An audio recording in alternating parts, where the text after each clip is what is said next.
আশা করি সবাই ভালো আছো, সুস্থ আছো। আমি প্রিয়াঙ্কা চলে এসেছি আবার একটা নতুন দিনের ব্লগ নিয়ে।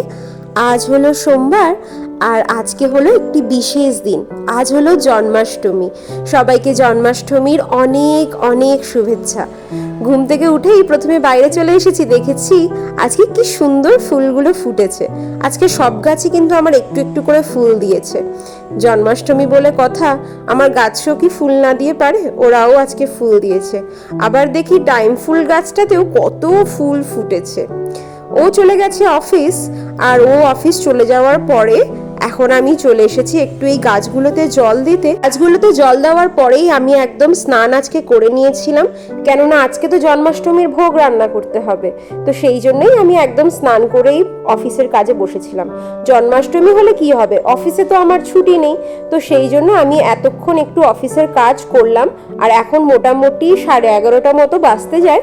এবারে চলে এসেছি আমি আজকে কিচেনে। আজকে আমার যে হাউস হেল্প সারু আসে, ও বলেছে আজকে একটু লেট করে আসবে। তো সেই জন্য একদিক দিয়ে ভালো, আমি মোটামুটি একবার ঘর পরিষ্কার করে ভোগ রান্না করতে শুরু করে দিয়েছি। আজকে তো আমার বাড়িতে ভীষণ বড় করে পুজো হয়। জন্মাষ্টমী অ্যাকচুয়ালি আমাদের বাড়িতে অনেক আগে থেকেই পুজো হয়, সেই 2003 সাল থেকে। তো এই বছর তো আমাদের গোপাল আবার 21 বছরের হয়ে যাবে। এখানে আমি মালপোয়া বানানোর জন্য সুজি ময়দার ব্যাটারটা রেডি করছি। আর সুজি ময়দার সাথে এখানটা একটু আমি মৌরিও ওই হামান দিস্তা যে থাকে ওটাতে গুঁড়ো করে নিয়েছি, গুঁড়ো মানে ওই একটু ক্রাশ মতো করে নিয়েছি, সেটাকে মিশিয়ে দিচ্ছি। আসলে শুনেছি মালপোয়া নাকি যদি এর ব্যাটারটা অনেকক্ষণ ধরে যদি ভেজানো থাকে তাহলে মালপোয়াটা বেশ ফোলেও ভালো হয়ও, ভেতর থেকে বেশ নরম। তো সেই জন্য আমি কি করছি, সবার আগে এইটাই শুরু করছি। তাহলে এইটা করে এখন ব্যাটারটা বানিয়ে রেখে দিলে বাকি আস্তে আস্তে ভোগ বানাতে থাকবো। যদিও ভোগ বানানোর কাজে আমার অত এক্সপিরিয়েন্সেস তো নেই, ওই যেগুলো মাকে দেখতাম করে আসছে এত বছর ধরে সেগুলোই করছি। ব্যাটার বানানো এখানে আমার রেডি। ছোলাটাও আমি সকাল সকাল উঠে ভিজিয়ে দিয়েছি। আর যে কাজটা করলাম, এখানে আমি সবজিগুলো সব কেটে রেখে দিলাম। সবজি বলতে যে 5 রকমের ভাজা হবে সেইটা করলাম। আর এখানে আলুর দমের জন্য আলু কেটে রেখে দিলাম। কাটাকুটিগুলো করা থাকলে না রান্নাগুলো করতেও অনেকটা তাড়াতাড়ি হয়ে যায়। তো আজকে তো 5 রকমের ভাজা হবে, আর আমার আর আজকে যেহেতু সময় নেই সেই জন্য আমি লুচি করছি। তাই লুচির সাথে আমি এখানে আলুর দম করছি। এখানে মোটামুটি আমি সব বাসন টাসন বার করে রেখে দিয়েছি। এগুলো সব আমার ঠাকুরের রান্নার জন্যই ইউজ হয়। আর প্রথমে সবার আগে দুধটা জাল দিতে বসিয়ে দিয়েছি, কেন সব ভোগেই তো দুধটা ইউজ হবে, তাই জন্য দুধটা আগে জাল দিতে বসিয়ে দিয়েছি। তো যেটা বলছিলাম যে আমাদের বাড়িতে আসলে জন্মাষ্টমী অনেক বছর ধরে হচ্ছে, 2003 থেকে। আর আমাদের বাড়িতে জন্মাষ্টমীটা অনেক বড় করেই হয় প্রতি বছর। প্রতি বছর বলতে গেলে মোটামুটি 40-50 জনের উপরে আমাদের বাড়িতে খেতেই আসে, মানে সবাই আসেন আমাদের বাড়িতে গোপালকে পুজো দিতে। তো সেই জন্য প্রতি বছরই খুব বড় করে হয়। কিন্তু এই বছর আসলে মায়ের শরীরটা যেহেতু অতটা ভালো নেই বলতে 1 মাস ধরে মায়ের শরীরটা একটু খারাপ যাচ্ছে, একটু দুর্বল। তাই জন্য বলেছিলাম এবারে বেশি কিছু তোমাকে করতে হবে না। মা নিজেও বলেছিল যে এবারে বেশি কিছু করতে পারবে না, হয়তো গোপালকেই শুধুমাত্র যেরকম সাজিয়ে দেয় সেরকমই করবে। আর মানিও আমার আসে আমাদের বাড়িতে জন্মাষ্টমীতে, কিন্তু এই বছর মানিরা নতুন ফ্ল্যাটে গেছে, তাই মানির নতুন ফ্ল্যাটেই মানি নিজের গোপালের জন্মাষ্টমী করছে, তাই মানিও আসতে পারবে না। তাই জন্য মাকে বললাম তুমি একা আর এবারে অত কিছু করতে যেও না। তো এটাই ফিক্সড ছিল। কিন্তু হঠাৎ যখন কাল রাত্রে ফোন করেছি, যেরকম রোজকার মতো ফোন করি, তো রাত্রে যখন ফোন করছি তখন বলছে যে এই সবে সাজানো গোছানো চলছে। আসলে আমাদের বাড়িতে জন্মাষ্টমীর আগের দিনই আমরা গোপালের ঘর এগুলো সব সাজিয়ে দিই। গোপালের ঘর, তারপরে মেন গেট, এগুলো সব ফুল দিয়ে আমরা সাজাতে থাকি। আর ওইটা করতে করতেই আমাদের প্রতি বছর রাত 3টে এরকম বেজে যায়। তো কালকেও সেরকম হচ্ছিল। তারপরে বলছে আসলে আজ বাড়িতে কিছু লোক আসবে কালকে, মানে আজকে। তো আমি বললাম তুমি যে বললে কিছু করবে না, মা বললে কি যে না, এরকম গোপালের প্রতি বছর জন্মদিন এরকম ভাবে করা হয়, যদি কাউকে না ডাকা হয় ওর কেমন লাগবে, প্রতি বছর ভাববে লোক আসে, এবছর কেউ এলো না। তো সেই জন্য মা কি করেছে, এই বছর করছে, কিন্তু হ্যাঁ এই বছর একটু ছোট করেই করছে, মানে ওই 25-30 জন মতো আসবে শুনলাম। তো যাই হোক, সেই জন্যই মায়ের জোর কদমে মায়েরও কাজ চলছে, তাই সকাল থেকে আর মায়ের সাথে কথাও বলিনি, কেন আজকে আর কথা বলার সময় নেই। আমি নিজেও ভোগ রান্না করব, শুধু ওই একবারই ফোন করেছিলাম একটু মালপোয়া বানানোর জন্য, সেইটার জন্য। আর একটা যেটা জিনিস আমার জন্মাষ্টমীতে খুবই প্রিয় সেটা হচ্ছে তালের বড়া। নারকেল নাড়ুও আমাদের বাড়িতে হয়, কিন্তু তালের বড়া যেটা হয় সেইটা আমার ভীষণ প্রিয়, তালের বড়া আর মালপোয়া। কিন্তু এখানে তো তাল খুব একটা পাওয়া যায় না, আর পাওয়া গেলেও সে বিশাল দাম। মানে তাল নয়, শুধু তালের বড়া। মানে আমি প্রথমে একটু দেখছিলাম যদি কোথাও পাওয়া যায়, তো অনেক জায়গায় খুঁজে দেখলাম কোনো তালের বড়ার কোনো চিহ্নই দেখতে পেলাম না। শুধু একটা জায়গায় দেখলাম যে তালের বড়া পাওয়া যাচ্ছে, কিন্তু সেটা আমার বাড়ি থেকে মোটামুটি 2 ঘন্টা 2.5 ঘন্টা দূরত্বে, সেখান থেকে ডেলিভারি আসবে। তো ওরা 100 গ্রাম তালের বড়া ওনারা আজকে দাম নিচ্ছেন ওই 210 না 250 টাকার মতো। তো আমি ওই জন্য ভাবলাম যে থাক, ওই রকম তালের বড়া এনে লাভও নেই, কেননা জানিও না ওইগুলো কতটা বাসি বা কীরকম খেতে হবে, নরম আদেও হবে কি না। তো সেই জন্য আর সেখান থেকে তালের বড়া আনালাম না। আবার তো ডেলিভারি চার্জেস আলাদা করে রয়েইছে, তো সেই জন্য আমি যেটুকুনি পারছি সেইটুকুনিই করছি।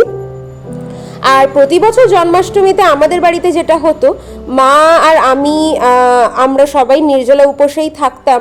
তো মা কি করতো, মা পুরোপুরি ভোগের কাজটা দেখতো, আর আমি গোপালের সাজসজ্জা, ঠাকুরদের সাজানো এই সব কাজে থাকতাম। আর আমি কি করতাম, আগের দিনই আমরা যেহেতু সংকল্প করতাম, সেই জন্য আগের দিনই আমরা গোপালের অঙ্গরাজটা করে রেখে দিতাম। তাহলে কি হতো, অঙ্গরাজটা করে রেখে দিলে পুরো রংটা গায়ে সুন্দর করে শুকিয়ে যেত, তাই পরের দিন দেখতেও খুব সুন্দর লাগতো। তো পরের দিনে আমার কাজ যেটা থাকতো, সকাল সকাল উঠে সবাই তো স্নান করে নিতাম, মা চলে যেত একদম ভোগ বানানোর কাজে, আর আমি কি করতাম, স্নান করে এসেই আগে সব ঠাকুরের পুজোটা আগে একবার সেরে নিতাম। যেরকম ঠাকুরের জল মিষ্টি রোজকারের দেওয়ার সেরকম আগে করে নিতাম। তারপরে শুরু করতাম গোপালের সাজানো, গোপালের সিংহাসন সাজানো, তার দোলনা সাজানো। তারপরে কতবার যে মনে আছে আমাদেরকে বাজারেও যেতে হতো, হয়তো এইটা নেই ওইটা নেই, আবার বাজারে যেতে হতো, মানে সাজানোর জিনিস। তারপরে মনে আছে যে এটাও, বাবাও কতবার এরকম বাজারে যাওয়া আসা করতো। তো এই জিনিসগুলোই আজকে খুব মনে পড়ে। আসলে জন্মাষ্টমীটা আমি আমার বাড়ির ভীষণ মিস করি, কেননা আমাদের বাড়িতে এত সুন্দর করে জন্মাষ্টমীটা পালন হয়, আর সন্ধ্যাবেলায় সবাই আসে। তো সেই জন্য আমরা ভীষণভাবে আমরা আনন্দ করি। আর আমাদের ফ্ল্যাট যেটা মারা যেখানে থাকে, সেখানে মোটামুটি 16টা মতো ফ্ল্যাট রয়েছে। তো এমনিতে তো লোকজনেরা আসেই, তারপরে সন্ধ্যাবেলায় আমি আর আমার বেস্ট ফ্রেন্ড মিলে সব ফ্ল্যাটে আমরা খাবার দিতে যেতাম, তারপরে তাদের সাথে গিয়ে আবার কিছুক্ষণ ধরে গল্প। তো দারুণ একটা আনন্দের দিন থাকতো এই জন্মাষ্টমী, খুব ভালো করে সেলিব্রেটও করা হতো। আর গোপালের যেহেতু এটাকে আমরা জন্মদিনই বলতাম, তো সেই জন্য আবার গোপালের জন্য কেকও আনা হতো। JW ম্যারিয়েটে যেহেতু আমার দাদা চাকরি করে, তো দাদা সেখান থেকে সেই এগলেস বড় বড় কেক গোপালের জন্য নিয়ে আসতো। যাই হোক, সব মিলেই আমাদের জন্মাষ্টমীর আমার স্মৃতিগুলো ভীষণ সুন্দর। তো সেই জন্য মা ফোন করে বলছিল যে এইবারে খুব মিস করছে, আমি নেই। তো যাই হোক, আর কি করা যাবে, আমারও এখানে আমার নিজের রাধাকৃষ্ণ আছে, তাই জন্য আমি এখানে রাধাকৃষ্ণের জন্মাষ্টমীটা পালন করছি নিজের মতো করে, একটু ছোট্ট করে। আর প্রথম মালপোয়াটা একটু ছোট করেই করলাম, কেননা বুঝতে পারছিলাম না কি আদৌ ফুলছে কিনা। তো প্রথমটা করলাম, দেখলাম খুব সুন্দর করে ফুলছে। এবারে আমি মালপোয়াটা করা স্টার্ট করছি ভালো করে। তো প্রথম যেহেতু মালপোয়াটা করছিলাম, প্রথম না একটু নিচের দিকে লেগে যাচ্ছিল, বুঝতে পারছিলাম না। মোটামুটি সব রান্না তো শেষ, তো এই জন্য একদিকে আমি আলুর দমটা বসিয়ে দিয়েছি, আর একদিকে এই মালপোয়াটা করতে বসিয়েছি। মালপোয়াটা আমি এই ছোট ফ্রাইং প্যানের মতোই নিয়েছি, সসপ্যান টাইপের। এটাতে করতেই না বেশ সুবিধা হচ্ছে। এবারে প্রথম ওই যে মালপোয়াগুলো বললাম 3-4টে একটু নিচের দিকে লেগে গেছিলো, পরে তারপরে বুঝলাম যে কিভাবে কি টেম্পারেচারটা দিতে হবে। তো এইবারে যে মালপোয়াগুলো করছি, এবারে মোটামুটি ঠিক হচ্ছে। আর চিনির সিরাপটা তো আমি আগে থেকেই একটু গরম মশলা, মানে ছোট এলাচ যে থাকে, ছোট এলাচ আর কেসর দিয়ে ওটাকে জলের সিরাপটা বানিয়ে রেখেছিলাম, ব্যাস ওটা করেই এবারে লুচিটা সেরে নিচ্ছি। তো আমার ভোগ বানানো সব কিছু রেডি হয়ে গেছিলো, আর তারপরে আমি বসে গেছিলাম আবার অফিসের কাজে। এখন মোটামুটি 6টা বেজে গেছে, এখন আমি ড্রেস চেঞ্জ করে আবার চলে এসেছি ঠাকুরের পুজো করব। তো আগে যেটা শুরু করছি, ঠাকুরের স্নান শুরু করব এখন। প্রথমে ঘি, তারপরে মধু, তারপরে এখন দিচ্ছি দই, তার সাথে একটু মিশ্রি। তারপরে দই মিশ্রি দিয়ে স্নান করানোর পরে এখন আবার দিচ্ছি দুধ দিয়ে স্নান। আমাদের বাড়িতেও গোপালকে এরকমভাবেই স্নান করানো হয়। আগে ঘি, মধু, তারপরে দই মিশ্রি, তারপরে দুধ, তারপরে লাস্টে এরকম পুষ্প দিয়ে আর তারপরে গঙ্গা জল দিয়ে আর একটু অঘ্র দিয়ে ঠাকুরকে স্নান হয়। তারপরে একটুখানি ঠাকুরের ফুল ছড়িয়ে দিই ঠাকুরের উপরে, ওই পুষ্প বৃষ্টির মতো। ব্যাস, ঠাকুরের স্নান এখানে হয়ে গেছে। কি সুন্দরই না দেখতে লাগছে না? আমার এই রাধাকৃষ্ণটা ভীষণ সুন্দর দেখতে। তো এখন মোটামুটি স্নান করাতে করাতেই তো 8 ঘন্টা হয়ে গেল। এবারে ঠাকুরকে আমি পরিয়ে দিয়েছি ঠাকুরের জামা। ঠাকুরের জামাটা এবারে বেশ সুন্দর হয়েছে, একদম পিঙ্ক কালারের একটা এনেছি, আর তার সাথে এনেছি ঠাকুরের হার, বাঁশি আর মুকুট। তো চলো আগে সাজিয়ে নিই। আমি ভাবছি যে স্বাগতম এক্ষুনি চলেই আসবে, তো ও আসার আগে সাজিয়ে নিই, তারপরে একসাথে দুজন মিলে ভোগ প্রসাদ দিয়ে ঠাকুরের পুজো করব। এই যে এই হলো আমার ঠাকুরের আজকের ড্রেস। কেমন লাগছে বলো তো? কি সুন্দর লাগছে না?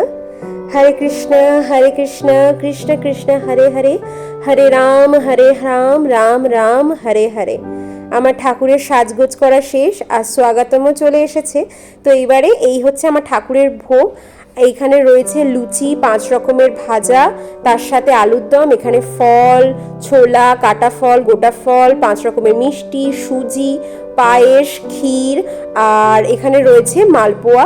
আর একটা থালা থাকে, যেই থালাতে আমরা সব রকমের খাবার দিই, আর তার সাথে যেরকম মাখন, ড্রাই ফ্রুটস, তার সাথে খেজুর, এই সবগুলো। তো আমরা প্রতিবারই এই জিনিসটা করি যে একটা থালা যেটা থাকে সেটাতে ঠাকুরের সব যে ভোগ দিয়েছি সেই মহাভোগের থালা করি, আর বাকি থালাগুলোতে আলাদা আলাদা আলাদা করে সব খাবার দিই। শুধু নাড়ুটা আর তালের বড়াটাই এখানে মিসিং, কিছু করার তো নেই। আমি যা যা যেইটুকুনি পেরেছি সেইটাই করেছি। আর বাইরে থেকে শুধু এই দই আর মিষ্টিটা, এইগুলো আমি বাইরে থেকে আনিয়ে নিয়েছি, আর বাটার চকলেট। তো এখন আমরা শুরু করব পুজো।